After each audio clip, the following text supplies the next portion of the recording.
Hello students, मैं नितिश खन्ना और आज की वीडियो में मैं class 9 science chapter 1 matter in our surrounding explain करने जा रहा हूँ। इसके लिए मैंने अपने नोट्स तैयार किए हैं और अपने नोट्स की सहायता से मैं इस चैप्टर को डिस्कस करूँगा। सबसे पहले बात आती है व्हाट इज़ मैटर। मैटर क्या होता है, मैटर का मतलब क्या होता है, पदार्थ का मतलब क्या होता है। Anything that occupy space and have mass is called matter. कोई भी ऐसी चीज़ जो स्पेस ऑक्यूपाई करता है और उसके मास होता है, उसका द्रव्यमान होता है, हम उसको मैटर कहते हैं। चाहे एक ह्यूमन बॉडी है, चाहे एक छोटा सा चीनी का दाना है, चाहे थोड़ी सी पानी की बूंद है, इन सब चीज़ों के अंदर एक कॉमन बात होती है कि ये स्पेस ऑक्यूपाई करती हैं और इनके अंदर मास होता है, इस वजह से इनको मैटर कहा जाता है। आगे बात करते हैं फिजिकल नेचर ऑफ मैटर। एक मैटर का फिजिकल नेचर क्या होता है, एक मैटर के अंदर क्या क्या कुछ बातें होती हैं, उसके बारे में मैं आपको बताना स्टार्ट करता हूँ। Matter is made up of particle. हर मैटर कुछ पार्टिकल्स का बना होता है। Particles of matters are very small in size. जो पार्टिकल्स होते हैं मैटर के, वो बहुत ही छोटे आकार के होते हैं, बहुत छोटे आकार के होते हैं जिसको हम खुद इमेजिन भी नहीं कर सकते। Particles of matters are continuously moving. जो पार्टिकल्स ऑफ मैटर्स होते हैं वो लगातार मूव करते रहते हैं, इनको हम उसकी काइनेटिक एनर्जी कहते हैं। आगे मैं आपसे बात करना चाहूँगा characteristic of particles of matter. जो पार्टिकल्स ऑफ मैटर्स होते हैं उनके क्या क्या फीचर्स होते हैं। एक तो पार्टिकल्स ऑफ मैटर्स है स्पेस बिटवीन दैम। जो पार्टिकल्स ऑफ मैटर्स हैं उनके बीच में स्पेस होता है। ये स्पेस सॉलिड के अंदर सबसे कम होता है जबकि गैसेस के अंदर सबसे ज़्यादा होता है। आप ये देखेंगे सॉलिड बहुत ज़्यादा ठोस होते हैं, बहुत ज़्यादा रिजिड होते हैं। यही कारण है कि उनके बीच में पार्टिकल्स में स्पेस बहुत कम होता है, जबकि गैसेस इतनी ज़्यादा रिजिड नहीं होती हैं क्योंकि उनके बीच में जो पार्टिकल्स के मैटर के बीच में जो स्पेस है वो बहुत कम होता है। आगे हम बात करेंगे particles of matter attract each other. Particles of matter एक दूसरे को अट्रैक्ट करते हैं और ये भी अट्रैक्शन सॉलिड के अंदर सबसे ज़्यादा होता है और गैसेस के अंदर सबसे कम होता है। तीसरे फीचर की बात करते हैं। तीसरा फीचर है हमारा particles of matters are continuously moving. ये बात भी बिल्कुल सच है कि एक पार्टिकल जो मैटर जो होता है वो लगातार मूव करता रहता है, इसको हम उसकी काइनेटिक एनर्जी कहते हैं। और ये काइनेटिक एनर्जी सॉलिड के अंदर सबसे कम होती है जबकि गैसेस के अंदर ये सबसे ज़्यादा होती है। और एक बात मैं आपको और बताना चाहूँगा, काइनेटिक एनर्जी ऑफ पार्टिकल जो है जैसे जैसे टेम्परेचर इंक्रीज होता है वो बढ़ती चली जाती है। इसका बहुत अच्छा एक एग्जांपल मैं आपको देता हूँ। गर्म खाने की स्मेल दूर तक जाती है। हमें दूर में अपने ड्राइंग रूम में बैठे हुए पता चल जाता है कि आज हमारे किचन के अंदर क्या बन रहा है, क्योंकि उस समय उसका टेम्परेचर बहुत ज़्यादा होता है। लेकिन ठंडे खाने की स्मेल लेने के लिए हमें उसके पास जाना पड़ता है। तो ये बात को बिल्कुल प्रमाणित करता है कि जो काइनेटिक एनर्जी होती है पार्टिकल्स की वो टेम्परेचर के साथ बढ़ती है। आगे यहाँ पर हम बात करते हैं स्टेट्स ऑफ मैटर। आमतौर पे मैटर के 3 स्टेट्स होते हैं, सॉलिड, लिक्विड, गैस। ठोस, द्रव और गैस। सॉलिड, लिक्विड और गैस, बहुत सारे एग्जाम्पल हम अपने आसपास देखते हैं। हम अपने आसपास सॉलिड, लिक्विड, गैस से बनी चीज़ों से घिरे हुए हैं। तो ये हमारे 3 मेन स्टेट्स होते हैं मैटर के। अब मैं उनके बारे में कुछ बातें आपको बताना चाहूँगा कि सॉलिड स्टेट और लिक्विड स्टेट और गैसियस स्टेट के क्या क्या फीचर्स होते हैं। हम कैसे बात करेंगे कि एक सामने जो हमारे चेयर पड़ी है वो एक सॉलिड स्टेट में क्यों कहलाएगी, हमारे घर में जो अलमीरा है वो सॉलिड स्टेट में क्यों कहलाएगी। उसके कुछ खास फीचर्स होते हैं। सबसे पहले सॉलिड स्टेट्स में फिक्स शेप और फिक्स वॉल्यूम होता है। जितनी भी सॉलिड स्टेट की चीज़ें होंगी उनका वॉल्यूम फिक्स होगा, उनकी शेप फिक्स होगी। आप उन्हें कहीं भी रख दीजिए, उनकी शेप हमेशा फिक्स ही रहती है। Solid have tendency to maintain their shape. Solid के पास एक टेंडेंसी होती है कि वो अपनी शेप को मेंटेन करके रख सकते हैं। तो जो भी हम अपने आसपास ऑब्जेक्ट्स देखते हैं और उनके अंदर ये क्वालिटी पाई जाती है कि उनके अंदर फिक्स शेप है, उनके फिक्स वॉल्यूम है और उनके अंदर एक टेंडेंसी है कि वो अपनी शेप को मेंटेन करके रख सकते हैं, तो हम कहेंगे कि वो सॉलिड स्टेट ऑफ मैटर है। आगे यहाँ पर हम बात करेंगे लिक्विड स्टेट ऑफ मैटर। एक तो लिक्विड स्टेट ऑफ मैटर की सबसे पहली क्वालिटी जो होती है नो फिक्स शेप। इनकी फिक्स शेप नहीं होती बट इनका वॉल्यूम फिक्स्ड रहता है। मैं इसका बहुत अच्छा एक उदाहरण आपको देता हूँ। हम देखते हैं कि हम पानी को जिस भी कंटेनर के अंदर डालते हैं वो उसकी शेप ले लेता है क्योंकि उसकी फिक्स शेप नहीं है, लेकिन उसका वॉल्यूम चेंज नहीं होता। अगर मैंने एक गिलास के अंदर 100 ml पानी डाला है और उसी पानी को मैं बोतल के अंदर डालता हूँ तो उसका वॉल्यूम उतना ही रहेगा, वो 100 ml ही रहेगा। इसके अलावा take up the shape of the container in which they are kept. Liquid को जिस कंटेनर के अंदर डाला जाता है वो उसकी ही शेप ले लेता है, वो वैसा ही नजर आता है। Liquid flow and change the shape so they are not rigid but can be called fluids. Liquid की एक क्वालिटी और होती है कि वो लगातार फ्लो करते हैं, वो लगातार बहते रहते हैं। अगर हम लिक्विड को यहाँ से छोड़ दें तो वो बहता हुआ आगे निकल जाता है। पानी जो है वो आगे बहता है, जैसे नदियों में आपने देखा होगा, वो रिजिड नहीं होता लेकिन फिर भी हम उसको फ्लूइड्स कहते हैं। आगे बात करते हैं गैसियस स्टेट की। तो गैसियस स्टेट की क्या क्या क्वालिटीज होती हैं? एक तो गैसियस स्टेट में नो फिक्स शेप, इनकी फिक्स शेप नहीं होती और ना ही इनका फिक्स वॉल्यूम होता है। हाईली कंप्रेसिबल, ये बहुत ज़्यादा कंप्रेसिबल होते हैं। यही कारण है कि आपने देखा होगा CNG, कंप्रेस नेचुरल गैस, क्योंकि गैस को हम बहुत ज़्यादा कंप्रेस कर सकते हैं। Maximum kinetic energy, gaseous state के ही पार्टिकल्स होते हैं जिनकी काइनेटिक एनर्जी सबसे ज़्यादा होती है। मैंने एक डायग्राम भी बनाया है जिसके द्वारा मैंने बताने की कोशिश की है कि सॉलिड, लिक्विड और गैस किस तरीके से नज़र आते हैं। आप ये देखेंगे कि सॉलिड के जो पार्टिकल्स हैं वो बहुत ज़्यादा क्लोजली पैक्ड है, लिक्विड के पार्टिकल लूजली पैक्ड हैं और गैसियस पार्टिकल सबसे ज़्यादा लूजली पैक्ड होते हैं।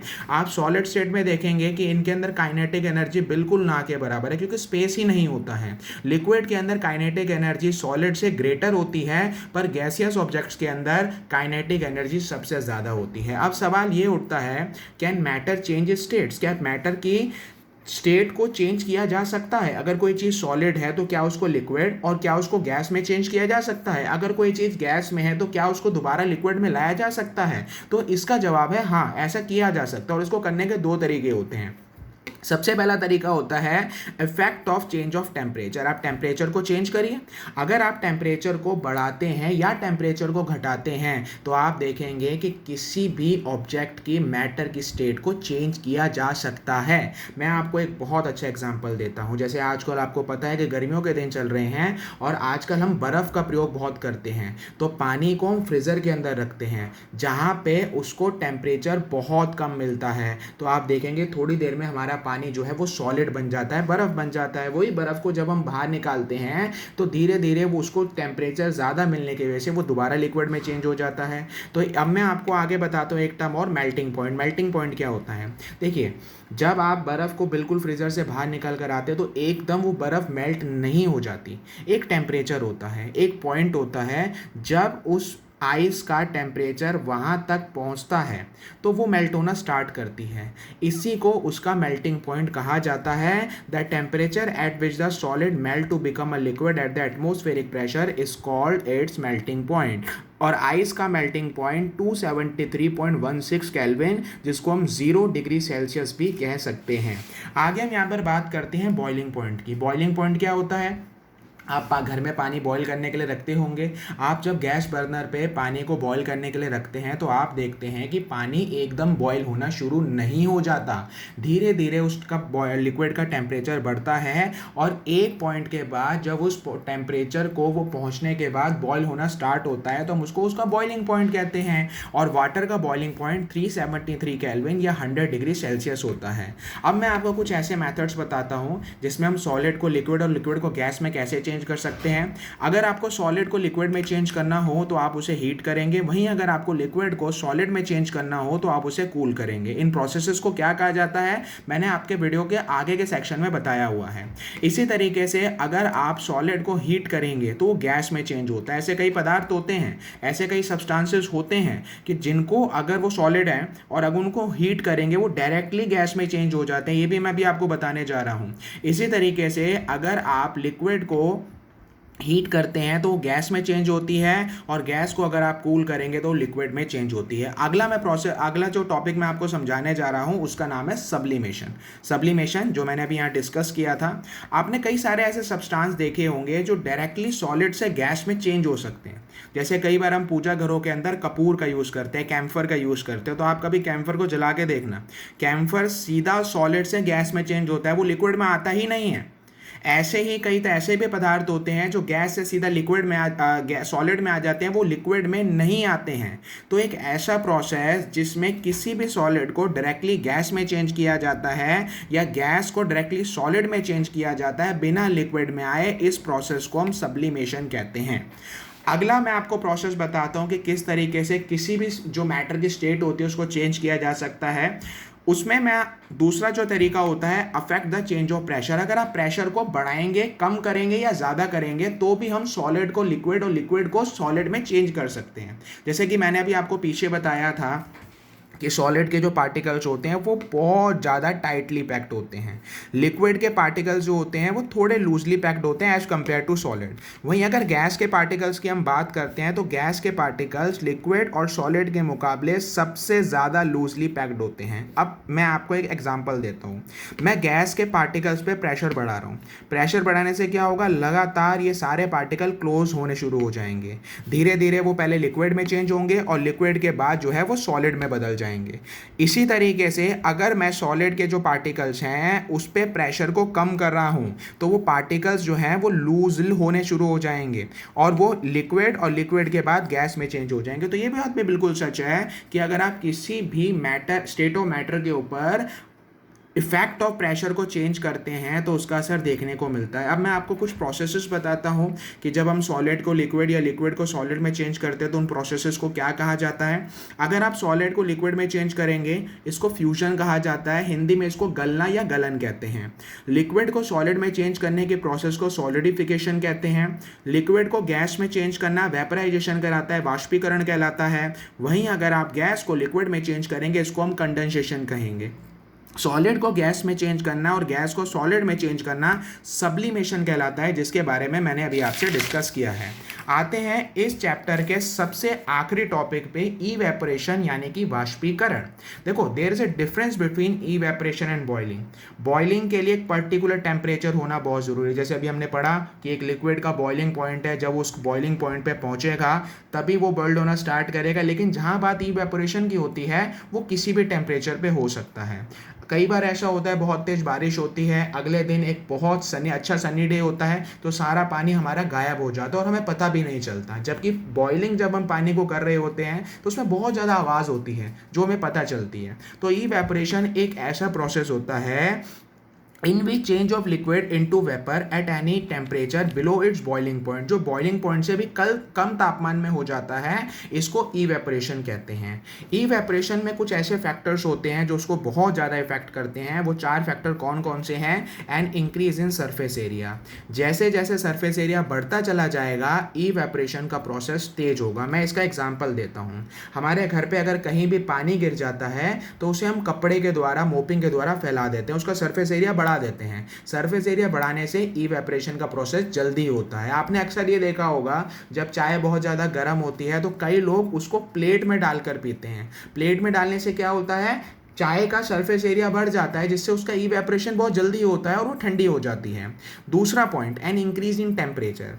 जैसे जैसे टेम्परेचर बढ़ता है प्रोसेस ऑफ इवेपोरेशन भी उसके साथ बढ़ना शुरू हो जाता है। मैं इसका एग्जांपल आपको देता हूँ। अगर बहुत ज़्यादा गर्मी होती है, धूप होती है तो हमारे जो कपड़े हैं वो बहुत जल्दी सूख जाते हैं। वहीं अगर हम सर्दियों के दिन की बात करते हैं जब बहुत कोहरा वगैरह होता है उसमें हमारे कपड़ों को सूखने में बहुत टाइम लगता है। And decrease of humidity. Humidity जितनी कम होगी, ह्यूमिडिटी का मतलब होता है हवा में पानी की मात्रा। जैसे कि आप देखेंगे जो रेनी डे होता है उसमें ह्यूमिडिटी सबसे ज़्यादा होती है। तो ह्यूमिडिटी जितनी कम होगी इवेपोरेशन का प्रोसेस उतना तेज होगा। And fourth point, in increase in wind speed. Wind speed जितनी ज़्यादा बढ़ती चली जाएगी इवेपोरेशन का प्रोसेस उतना ज़्यादा तेज होता जाएगा। आपने अक्सर देखा होगा जब हम अपने घरों में मोपिंग कर रहे होते हैं, पोछा लगा रहे होते हैं, तो हम अपने घर के पंखे चला देते हैं जिससे इवेपोरेशन का प्रोसेस तेज हो जाता है। अगला टॉपिक जो हमारा है, इवेपोरेशन कॉज कूलिंग। ये बात बिल्कुल सच है। जहाँ जहाँ वाष्पीकरण होता है वहाँ पर ठंडक होती है। आपने अक्सर ये देखा होगा कि जब किसी को बुखार चढ़ जाता है तो अक्सर कपड़ा गीला करके उसके माथे पर रखा जाता है जिससे उसका बुखार जल्दी उतर जाए। मैं इसका एक बहुत अच्छा लॉजिक बताता हूँ कि ऐसा क्यों किया जाता है। ऐसा करने से क्या होता है, जब हम आप किसी को अगर टेम्परेचर है, किसी को फीवर है, तो ऑब्वियस सी बात है उसकी बॉडी का टेम्परेचर ज़्यादा होगा। जब हम उसके ऊपर एक गीला कपड़ा रखते हैं तो गर्मी की वजह से उसकी बॉडी के अंदर जो पानी है वो इवेपोरेट होता है, जो कपड़े के अंदर है। जब वो पानी इवेपोरेट होता है तो उसके साथ हीट भी चली जाती है, ठंडक प्रदान होती है, जिससे बॉडी का टेम्परेचर नीचे आता है और व्यक्ति का फीवर ठीक हो सकता है। यही कारण है कि हम समर के अंदर कॉटन के कपड़े पहनते हैं, हम विंटर के अंदर वूलन के कपड़े पहनते हैं, वूलन क्लोथ्स पहनते हैं। आपने ये देखा होगा कि जो गर्मियों के अंदर मटके का पानी होता है वो किसी प्लास्टिक के अंदर जो पानी, प्लास्टिक की बोतल के अंदर जो पानी पड़ा होगा उसके कंपैरिजन में ठंडा होता है। उसका भी कारण इवेपोरेशन ही होता है। और इसके अलावा आपने ये भी देखा होगा कि एक डेजर्ट कूलर एक गर्म दिन में बहुत जल्दी बेटर कूल करता है कमरे को। इसका सबका रीज़न इवेपोरेशन ही होता है। तो फ्रेंड्स, ये मैंने आपको चैप्टर नंबर 1 साइंस क्लास 9 समझाया। आपको ये वीडियो बहुत अच्छा लगा होगा। अगर आपको वीडियो अच्छा लगा है तो लाइक ज़रूर करें और ध्यान से इस वीडियो को देखें। Thank you.